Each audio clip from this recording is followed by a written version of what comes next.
Salut les investisseurs, dans cette vidéo je vous propose la mise à jour du portefeuille stock picking.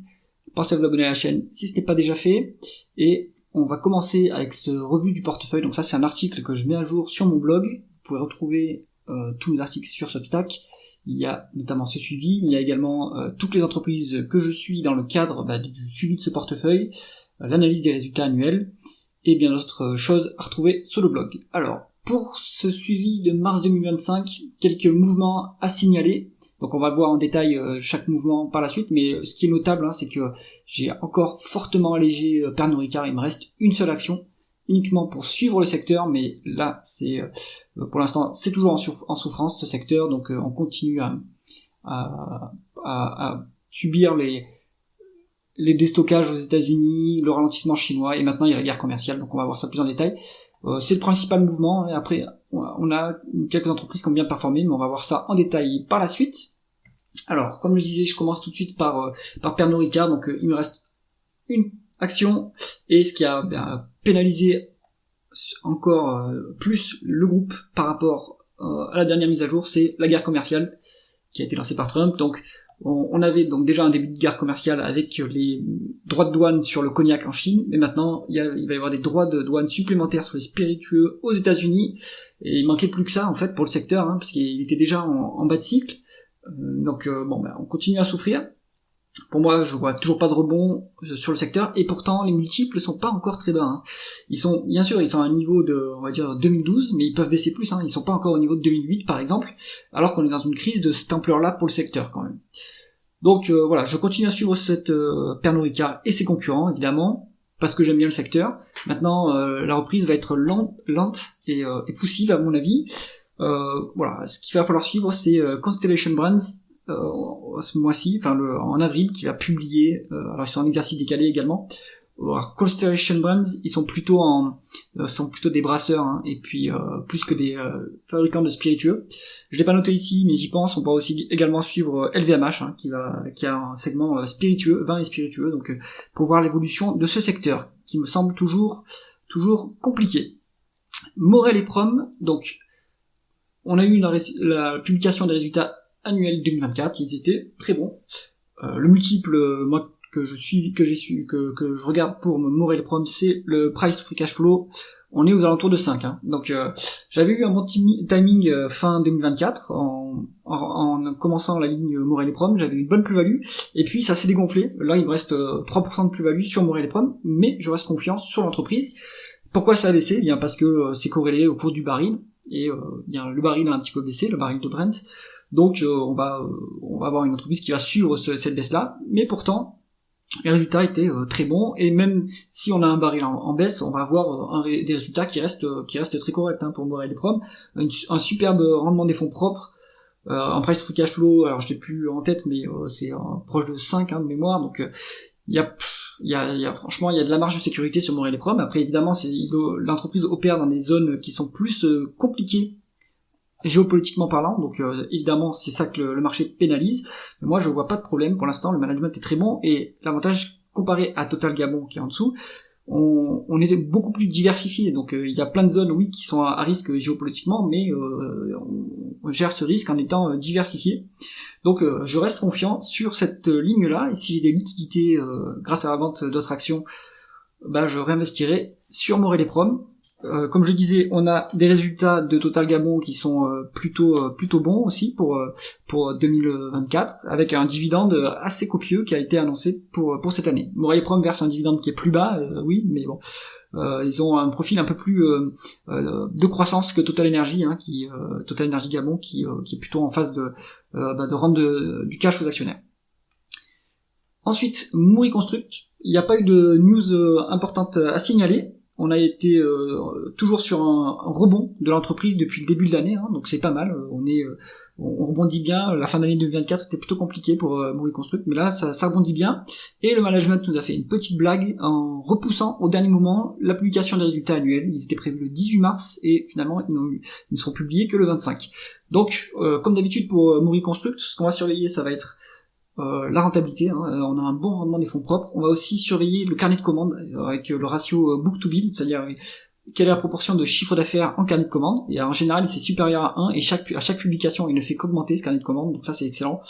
On va surveiller aussi la trésorerie de l'entreprise, parce qu'en fait c'est une Bruit Construct qui sont à BFR négatif, donc ils sont payés d'abord pour exécuter les contrats, donc ils peuvent placer le cash et générer un résultat financier avec ce cash qu'ils placent, et subtilité, ils peuvent le placer en bourse, ce cash. Donc alors ils peuvent en placer qu'une petite partie, je crois que c'est 25%, le reste ils le placent sur des placements de trésorerie ou sur des obligations, mais ça améliore bien le résultat financier. À la dernière publication, je me souviens qu'ils avaient généré 7% du résultat net grâce à ce résultat financier, grâce au placement. Donc c'est quand même pas mal. Donc à surveiller, Bruit Construct, moi je reste confiant sur cette entreprise. Pour moi ça va être un futur multi-bagger. Donc je suis pas encore multi-bagger sur Bruit Construct, mais j'en suis proche. Je dois être à 90% de plus-value. Donc je suis très confiant sur le long terme sur cette entreprise familiale, très bien gérée. Jacquet Metals. Donc on est sur donc une cyclique, vous la connaissez maintenant, l'acier spécial. Donc on a souffert beaucoup du ralentissement du marché de l'acier, du dumping chinois également. Et en fait, en regardant les prix de l'acier, on se rend compte que le point bas a été touché en juillet 2024. Les signes qui montrent qu'on a bien dépassé le point bas, c'est que, en tout cas je pense qu'on l'a dépassé, mais en tout cas, c'est ce qu'il fallait surveiller, c'est est-ce que les sidérurgistes commencent à fermer les usines. Et en fait, ArcelorMittal commence à fermer les usines en Europe. Et donc ça va être le signe que le point bas a été atteint et que le prix de l'acier va rebondir. On a eu en plus, en bonus, le plan allemand, enfin le plan de réarmement, le plan de relance allemand. Ça va bien booster Jacquet Metals, qui est très présent en Allemagne justement. Donc on a bien rebondi déjà 22% depuis le début de l'année, ce qui est très bon. Et donc petit à petit, on se rapproche de mon objectif. J'ai remonté mon objectif suite à la publication des résultats annuels.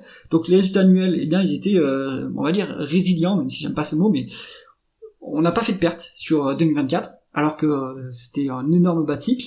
Donc super, le management comme d'habitude excellent. On n'a pas fait de perte alors que vraiment c'est le marasme.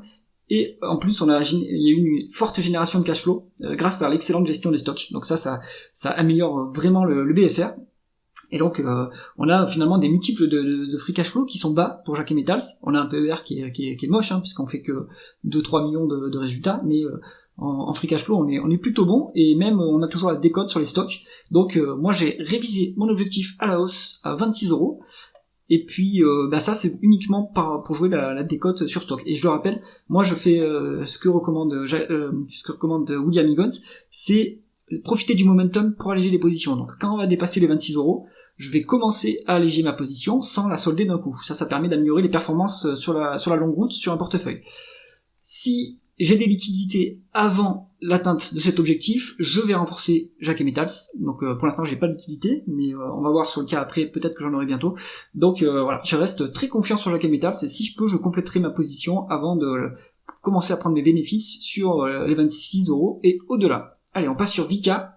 Donc Vicat, superbe réussite. Là aussi c'est presque un multi-bagger.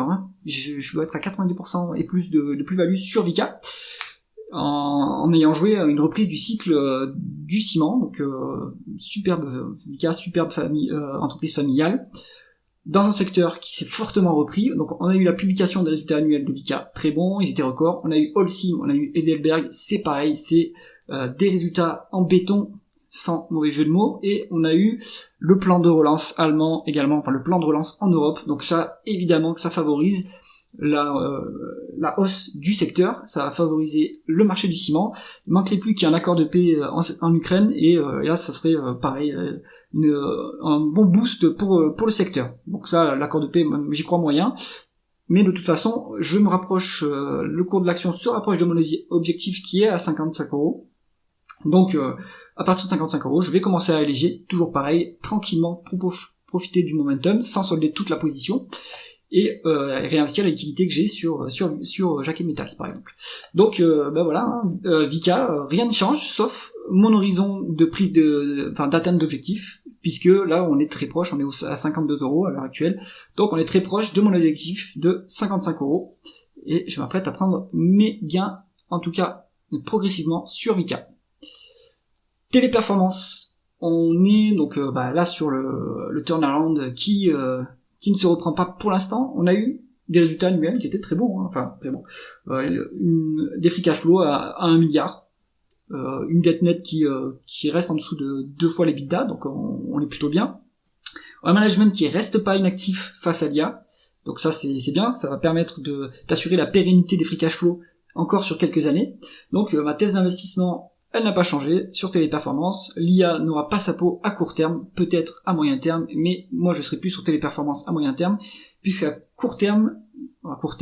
à horizon de 12-18 mois, j'escompte bien atteindre l'objectif de 170 €, mais je pense qu'il pourra être relevé par la suite.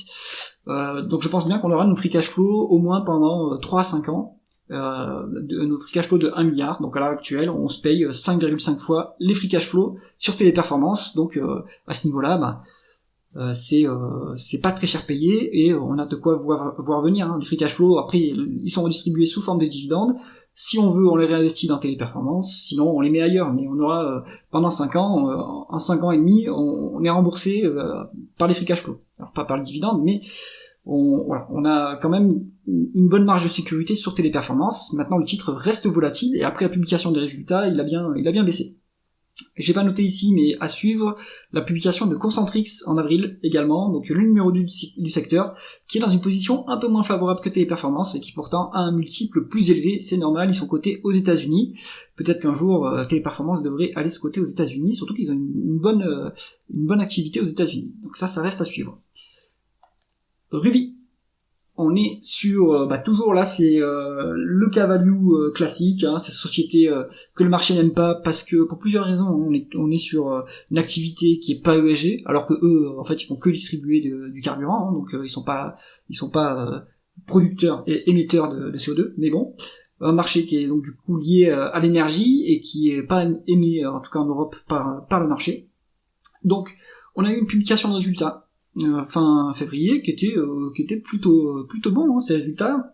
Alors il y avait eu une baisse, un profit warning fin 2024 quand même, il faut noter, donc les résultats ont été la cible a été abaissée, mais par rapport à cette cible on a réussi à les atteindre sur Ruby. Donc il y a toujours Photosol qui marche pas, donc il va bien se passer quelque chose sur cette entreprise par rapport à Photosol, hein. Soit le management va vendre l'activité, soit le management va se faire dégager par les activistes qui sont toujours en place dans l'entreprise, Bolloré, Moelis et compagnie. Donc à la publication, en tout cas, on a un PER de 7, donc ça c'est pas cher payé, hein. Et toujours un dividende qui est à 7,5% à l'heure actuelle.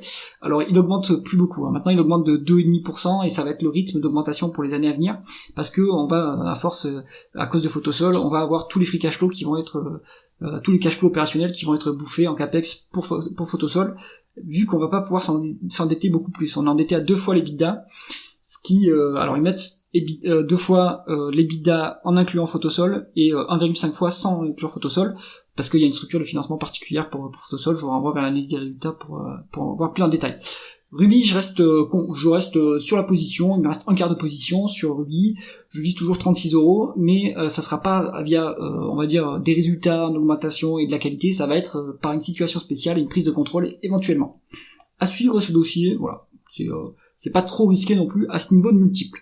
On termine sur IDI, rien à dire sur IDI, il n'y a pas eu de mouvement récent, rien à signaler, il n'y a pas eu de cession, ni d'achat d'actifs, donc à suivre sur fin mars là, puisqu'on a les résultats annuels le 25 mars, comme Mori Consult, donc 2 résultats analysés le 25 mars.